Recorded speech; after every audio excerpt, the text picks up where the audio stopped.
Olá! Hoje eu quero começar esse vídeo de um jeito diferente. Eu não quero começar falando sobre investimentos, renda ou patrimônio. Eu quero voltar alguns anos no tempo, lá na sua infância ou adolescência, e fazer você olhar para uma cena simples. Imagine uma mesa de jantar. Talvez seu pai preocupado, talvez sua mãe fazendo contas, talvez uma frase sendo repetida muitas vezes dentro da sua casa. Dinheiro está difícil. Cuidado porque dinheiro acaba rápido. Pessoas ricas são exploradoras. Quem tem muito dinheiro fica arrogante. Essas cenas são familiares para você? Você já passou por algo parecido com isso? Talvez você nunca tenha parado para pensar nisso. Mas existe uma possibilidade muito grande de que sua relação com o dinheiro tenha começado ali. Então agora respira fundo comigo, porque hoje a nossa conversa não vai terminar no diagnóstico. Hoje a gente vai falar também sobre direção, sobre cura e sobre reconstrução financeira. Porque a boa notícia é que aquilo que foi aprendido também pode ser reprogramado. Mas antes eu quero te pedir para dar o like nesse vídeo. Isso ajuda muito o nosso canal a crescer e a ajudar outras pessoas.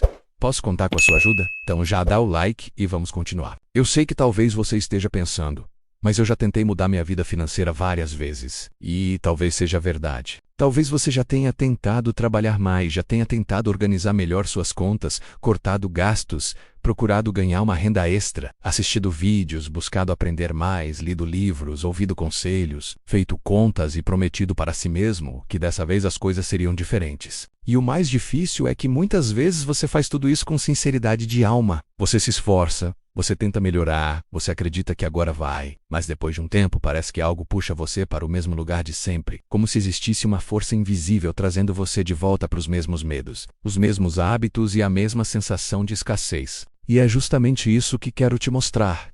Quero te dizer algo que existe e que quase ninguém ensina. Porque dinheiro não é apenas uma questão matemática. Dinheiro é principalmente uma questão emocional. E talvez aqui esteja o primeiro choque dessa conversa. Porque ninguém nasce sabendo o que é investimento. Ninguém nasce entendendo o que é patrimônio. Uma criança aprende através das experiências que vive. Ela aprende através do ambiente, aprende através das emoções. E isso muda completamente a forma como enxergamos a prosperidade. Uma criança não entende conceitos financeiros, mas ela entende tensão e estresse. Ela entende medo, ela entende escassez e entende insegurança. E sem perceber, vai formando associações dentro dela. Anos depois, essa criança cresce, trabalha, conquista algumas coisas, recebe um salário e começa a construir a própria vida. Mas algo estranho acontece.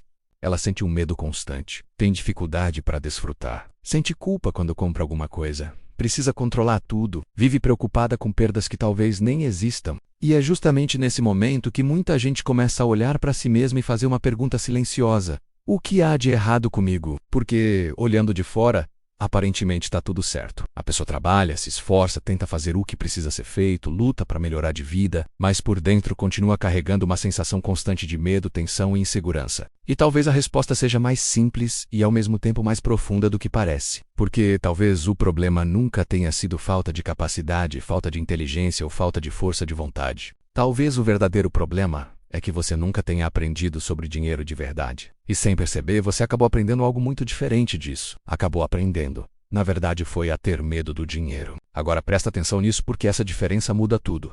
Existe uma distância enorme entre prudência e trauma. Prudência protege patrimônio, mas o trauma te aprisiona. E existe uma história bíblica muito interessante sobre isso. Jesus conta a parábola dos talentos e fala sobre um servo que recebeu recursos e decidiu enterrá-los. E o mais curioso é que o servo da parábola não disse que odiava dinheiro. Ele não disse que desprezava a prosperidade. Quando ele explicou sua atitude, ele disse apenas uma frase: eu tive medo. Percebe a profundidade disso? Não era falta de capacidade.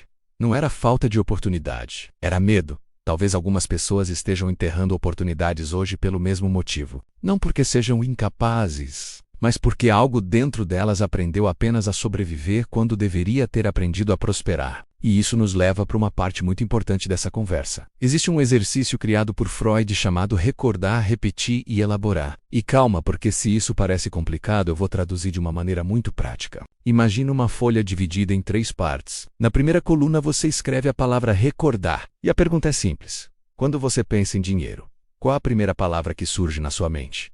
Não pense muito. Somente responda a primeira coisa que vem à sua mente. Seria escassez? Seria medo? Seria segurança? Ou seria liberdade? Ou seria uma tragédia familiar? E é importante responder rápido sem pensar muito, porque normalmente a primeira resposta não vem do adulto que você é, Ela vem da criança que você foi. Agora vem a segunda parte. Na segunda coluna da folha você vai escrever a palavra repetir. Olhe para a sua história e pergunte para si mesmo: quantas vezes eu repeti, durante as fases da minha vida, esses comportamentos e esses sentimentos? Em relação ao dinheiro, talvez você trabalhe excessivamente porque acredita que tudo pode acabar a qualquer momento. Talvez você economize não por sabedoria, mas por pânico. Talvez compre para provar algo ou para suprir uma falta que teve na infância. Talvez tenha medo até de descansar porque sente que precisa estar segurando tudo o tempo inteiro. Eu sei que perceber isso pode doer, porque ninguém gosta de descobrir que repetiu a mesma história durante anos. Mas agora vem a terceira parte, e talvez seja a mais importante de todas. Na terceira coluna da folha de papel escreva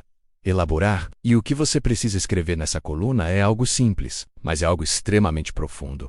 Pergunte para si mesmo: eu realmente quero continuar vivendo assim com esses medos e bloqueios inconscientes que me trouxeram até aqui? Você consegue perceber a importância dessa pergunta? Porque é exatamente nesse ponto que tudo pode mudar. Nesse ponto você deixa de ser apenas a criança que sofreu e passa a ser o adulto que decide mudar. Imagina a seguinte cena: você vai trocar de carro, e dentro de você existe uma criança dizendo: compra o maior, compra o mais caro. Mostra para todos que você venceu. Mas o adulto senta ao lado dessa criança e responde: eu sei o que você passou. Eu sei o quanto doeu. Eu entendo sua falta, mas quem decide agora sou eu. Percebe a diferença? Percebe que é nesse ponto, no ponto do elaborar, que está a virada de chave? Porque é na sua decisão de ressignificar as dores e sentimentos da criança que você vai elaborar a nova realidade do adulto. Isso é importante porque patrimônio começa exatamente nesse lugar. Patrimônio nasce quando a dor deixa de tomar as decisões. E talvez alguém precise ouvir isso hoje. Algumas pessoas estão tentando curar feridas emocionais, usando coisas que dinheiro nunca foi criado para resolver. E isso nos leva a outro ponto muito profundo. Muita gente permanece presa à escassez por fidelidade emocional. Agora pensa comigo. Crescer financeiramente às vezes significa se tornar uma pessoa diferente das pessoas do ambiente onde você nasceu. E é nessa hora que, sem perceber, alguns pensamentos começam a aparecer na nossa cabeça.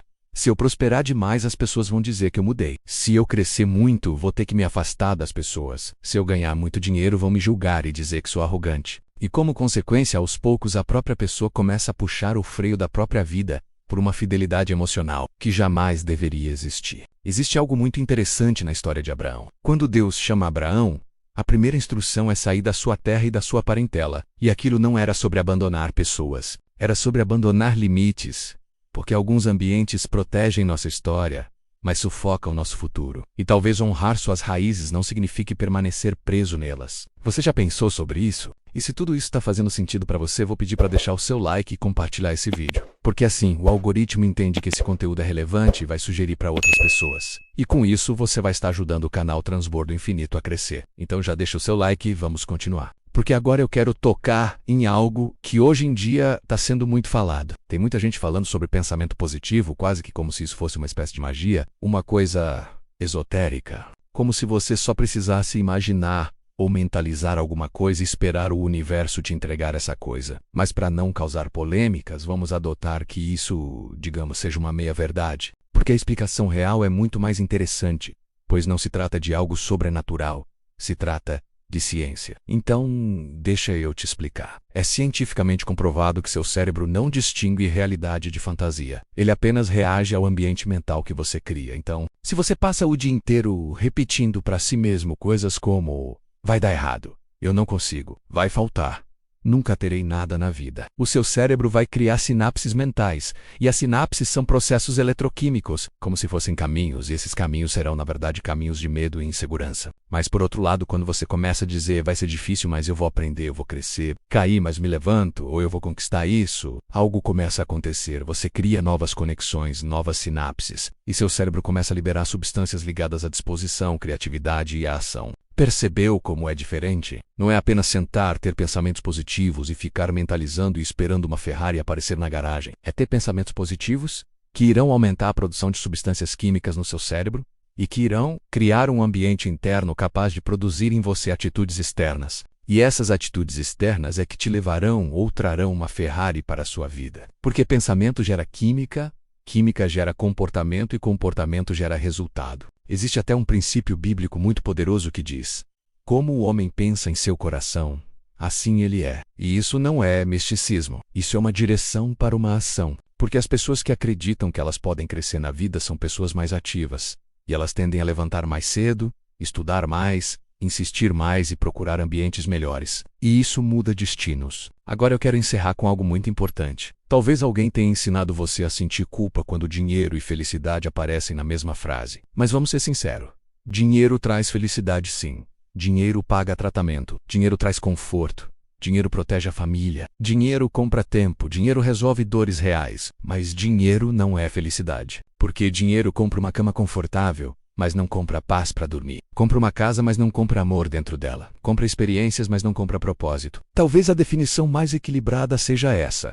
Dinheiro é um excelente servo, mas um péssimo senhor. Quando o dinheiro ocupa o lugar de ferramenta, ele vira bênção. Mas quando ocupa o lugar de Deus, vira prisão. E talvez hoje seja o dia de parar de lutar apenas para ganhar mais e começar a reconstruir sua relação com aquilo que você acredita sobre o dinheiro. Porque a escassez quase nunca começa na conta bancária. Ela começa na mente. E eu gostaria que você refletisse sobre isso. E se esse vídeo falou com você, escreva nos comentários. Eu escolho romper com a escassez. Porque mudanças profundas quase sempre começam com uma decisão simples. E quando você deixa registrado em local público esse compromisso, você encontra mais forças emocionais para não desistir. Então vai lá nos comentários e firma esse compromisso contigo mesmo. E vou deixando aqui o meu muito obrigado. Acompanhe nosso canal para irmos juntos, com a graça de Deus, rumo ao transbordo infinito.